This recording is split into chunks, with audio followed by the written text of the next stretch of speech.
नमो बुद्धाय दोस्तों, आपका स्वागत है चैनल अवर प्राइड हमारा गौरव पर। दोस्तों, क्या पुनर्जन्म होता है? क्या आत्मा का कोई अस्तित्व है? यह सवाल आपके मन में हमेशा आता होगा, क्योंकि सदियों से ऐसा वातावरण जो बन गया है। और अगर पुनर्जन्म होता है तो कैसे होता है?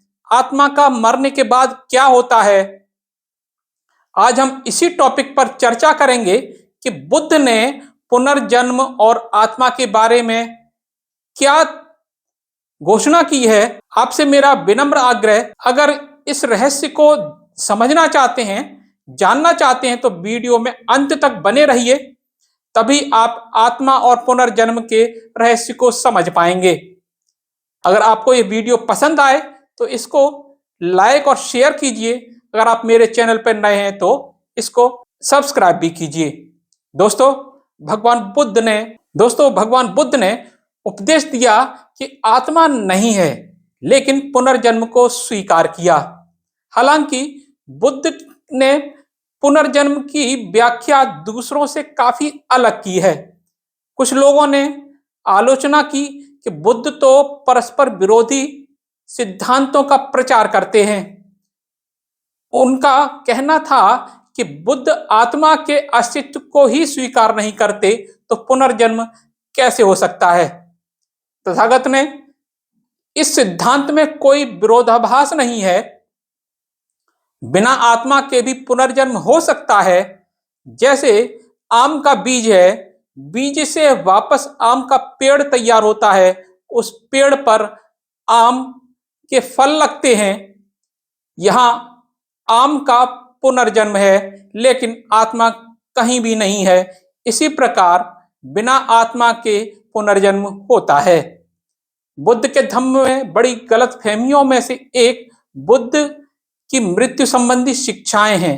उन्होंने दुख से मुक्ति के लिए अष्टांगिक मार्ग दिया। यही कारण था कि वो मृत्यु पर बात नहीं करना चाहते थे। यह सच है कि बौद्ध धर्म अपरिवर्तनीय अहंकार या आत्मा को नकारता है, लेकिन इसके अस्तित्व का खंडन नहीं करता है।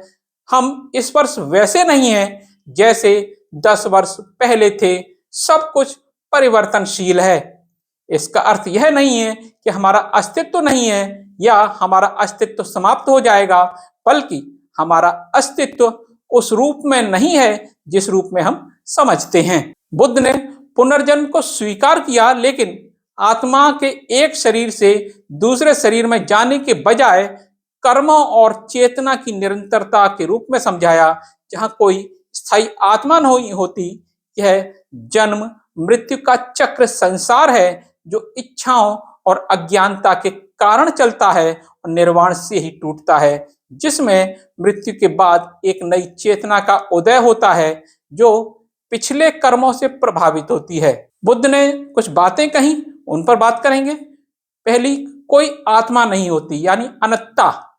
बुद्ध कहते हैं कोई अमर अपरिवर्तनशील आत्मा नहीं है जो एक शरीर को छोड़कर दूसरे में जाती है।